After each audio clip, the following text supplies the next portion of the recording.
Having the wrong expectations can lead to disappointment, unnecessary pressure, and can even ruin relationships. So I'm making this video to reset some of the most common business expectations. Welcome back to Talk to Millennial. My name is Katasi Kajivi, and I host this program. Thank you for watching. Like, subscribe, comment. I really appreciate it. I started this series because as a millennial, there are a lot of things in a lot of different areas of life that either I or my peers didn't know. And some of the things were either easy to Google or we learned the hard way through trial and error. I'm starting this program to just spread information and help us all have an easier time. Today, we're going to be talking about unrealistic expectations in business. But before we do that, I have to remind you that I'm the owner of a nail art brand called Angela. These are called Bivoli. These are nail wraps. They are an affordable and accessible way to get a salon quality manicure at home. They come in sheets like this. They're made of gel nail polish. This is called Bimoli, which means flowers in Luganda. You wash your hands, peel them, stick them on, cut off the excess, and then you cure with a UV lamp. I sell UV lamps. Also, if you have a UV lamp already at your house, like that works just fine. But yeah, this is $15 US. And shopangela.co. The link will be in the description. All right. Unrealistic expectations of business. I wanted to do this topic because I know a lot of small business owners, and I know that we have all heard either one or all of these when people are talking about wanting to be entrepreneurs, or even when people have been in the entrepreneur journey and they may be experiencing some disappointments and they'll express certain things. So I just wanted to make this video to start a conversation or to continue it really about some common unrealistic expectations in business. For starters, I like to say that I've been an entrepreneur for 10 years. It'll be 10 years this January coming up. I was doing real estate investing, fix, flip, rental, wholesale for about 8 years. And just last year, I started my nail art brand again in Jell. I started my nail art brand last year. I shifted more into e-commerce. So I've been doing this for a while, in case you were wondering, like, who was you? So I'm just speaking from my experience, which is like almost a decade's worth of experience. Number one for me has to be your own boss.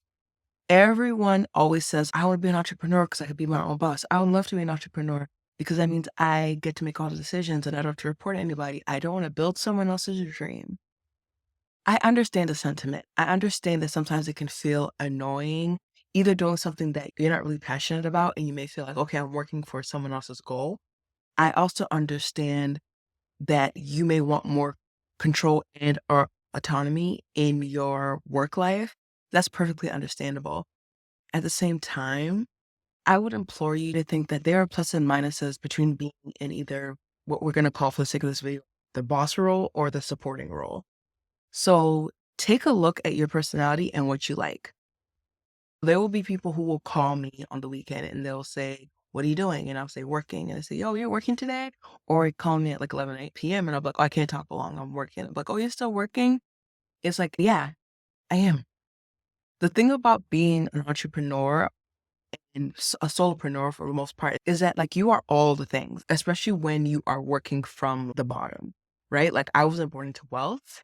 So if you don't have money, you better have time because you either have time or you have money. So it's not like I could just start a business and just like employ people, even like an assistant. I can't even employ an assistant full time to like help me. I have to do everything on my own. So accounting, inventory. When we're doing real estate, we have to manage contractors. We had to do everything. Like I am everything to my thing, which means that there's always work to do. And sometimes if I like go out with my friends or if I go and see my family, if you see me somewhere and I'm not working, know that there's work that's not being done. There's always work to be done and I have to do it. So at all times I'm on. That would be what we're calling the boss role. If you're in a supporting role, right? Like you like that idea. Like you're shocked at the idea that someone has to work on the weekends or shocked at the idea that somebody's working at night because maybe you are in a job where when you leave the building or when you log off of your computer if you work remote, the job is finished. Like it doesn't go past that. Like you don't have to check in after that. Like you're just like, yo, when I'm not at the salon, I'm not working. And I don't have to think about working until I get back to the salon, or I don't have to think about working until I get back to the office. Think about that. I want to make this clear. I'm not here to say which one is better, which one isn't. I'm here to just give you my perspective, and you can think about it and see if truly some of these things that you're going to expect are things that you are compatible with. Because that's what a lot of life is like that. There's no right or wrong way to do a lot of things. It just depends. It depends on who you are. It depends on what you like. And who you are and what you like can also be seasonal. Like who I was and what I liked 15 years ago is not the same as who I am and what I like today. So the point of this video is I'm going to give you some juxtapositions, and you can decide if these things actually matter, as opposed to a fill in the blank expectation that like we're all just generally applying to all of us. If you like to not work sometimes, if you like to be able to pick up and put down your work, I would consider, if you don't have the money to just hire people out the gate, I would consider being a supportive role, maybe trying to find a job in an industry that you're passionate about so that you can get the fulfillment that way. But being your own boss means that you're always working and everything stops with you. If you like a steady paycheck, most times supporting roles have steady paychecks. People will say like, oh, next year, let's do a trip to the Maldives. And it's like 11 months out.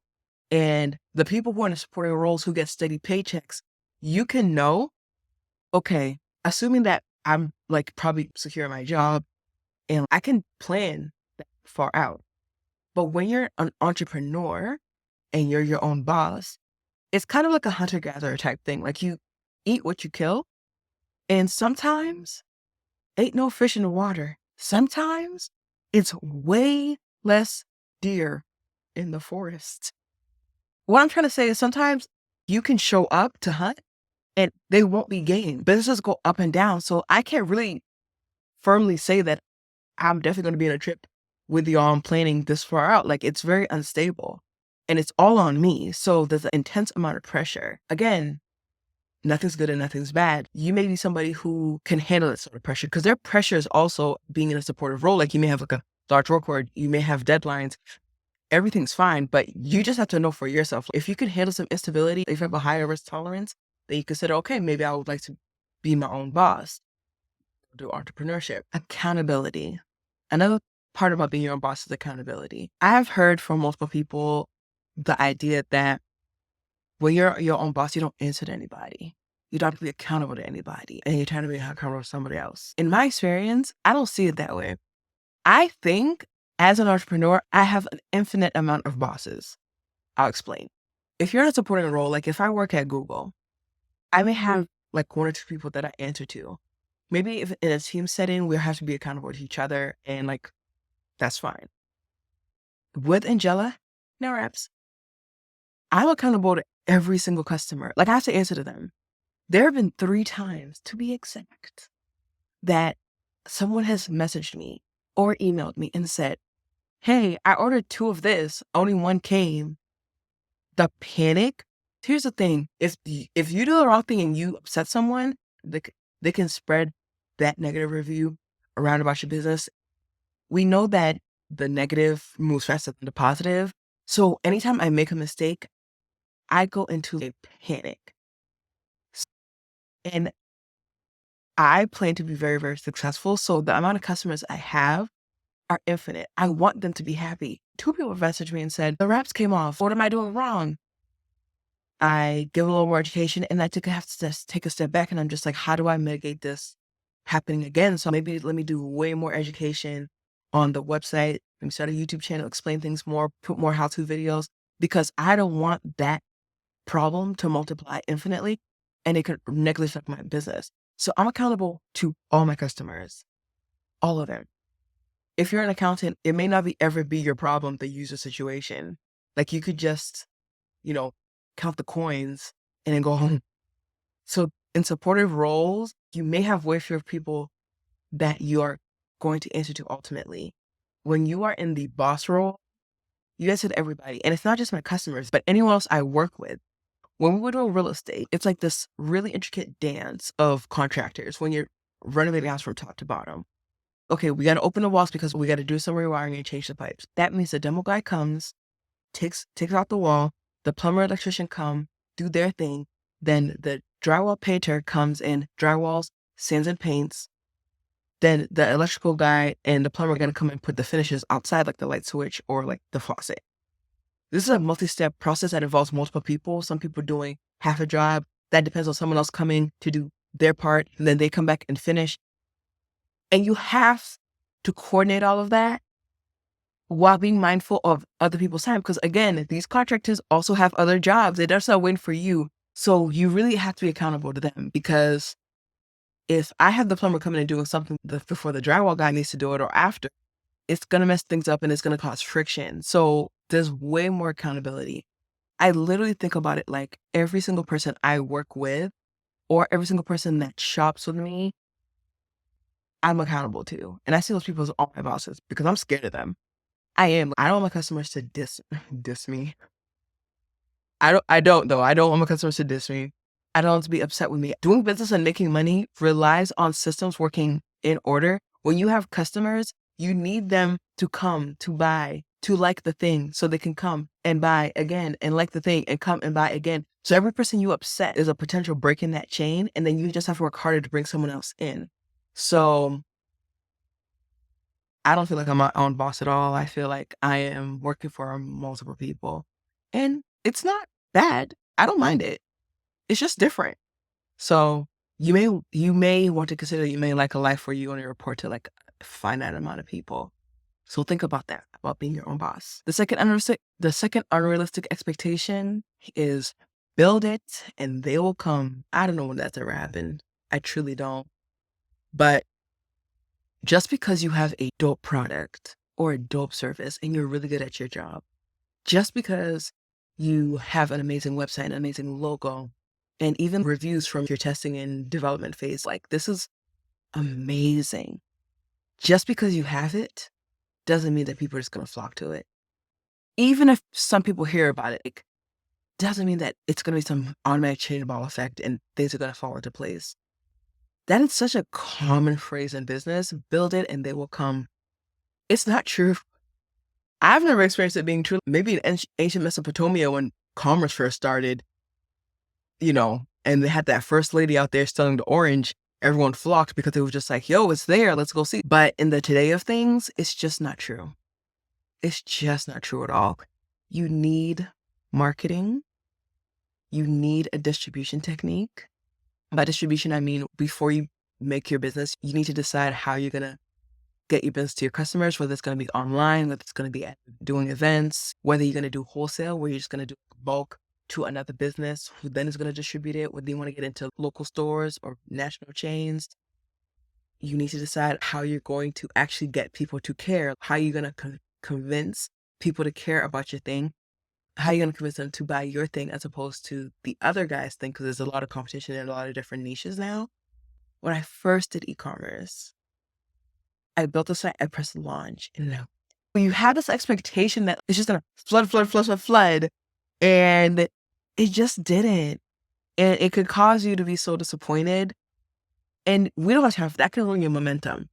So before you start a business, have your marketing plan, have your distribution plan, have your branding, have your tools, have all of the things that are going to actually support and prop up your service or your amazing product. That will actually help people get to you.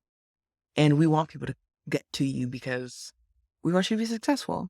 So yeah, just know that it's going to take a lot of effort on your end to get people to come, prepare to do work for a long time, to build. The third unrealistic expectation of business is start with your friends and family.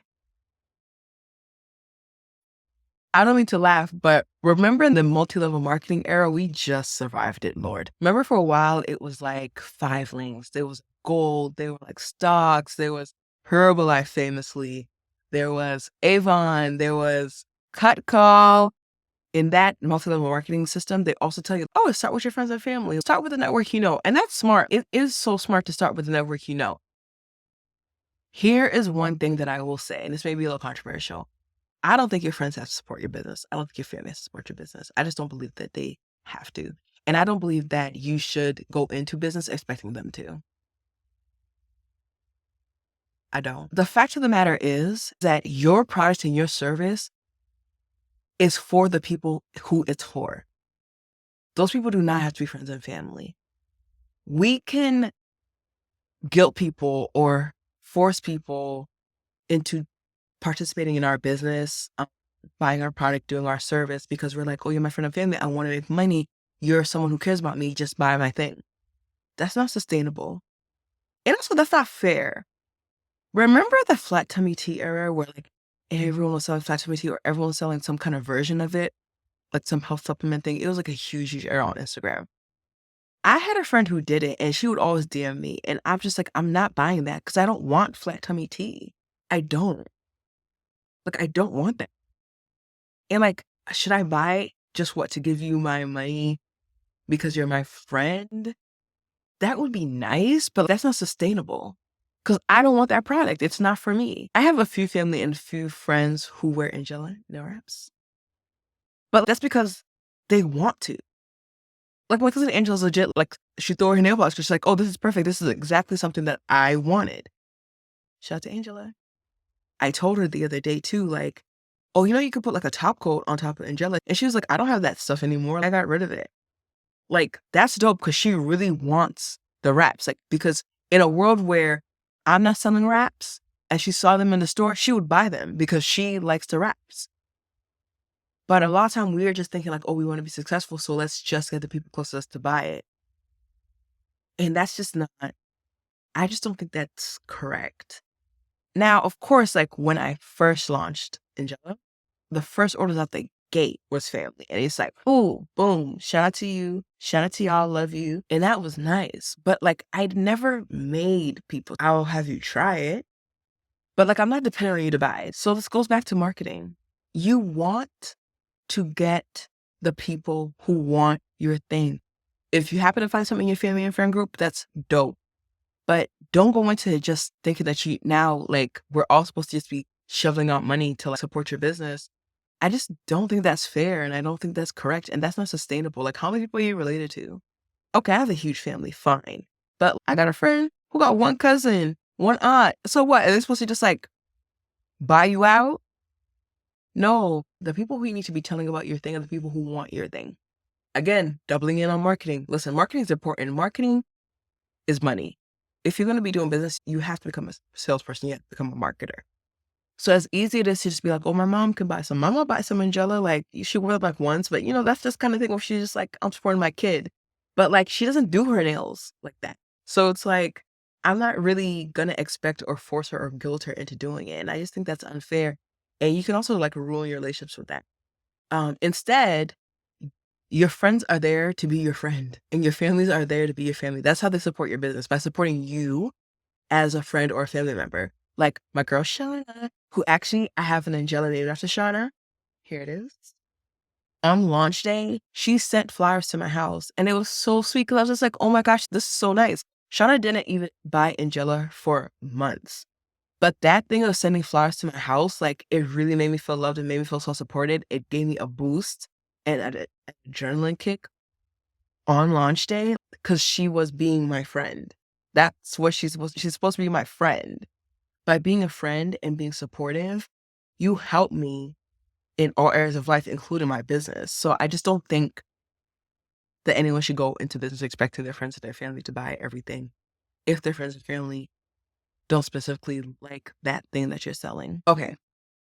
So all in all, I just wanted to make this video because I have seen these three things in particular just ravaged conversations with business, and I wanted to address them and change the expectation a little bit so that we all have more realistic expectations and we can save ourselves disappointment. We can keep our relationships steady and healthy.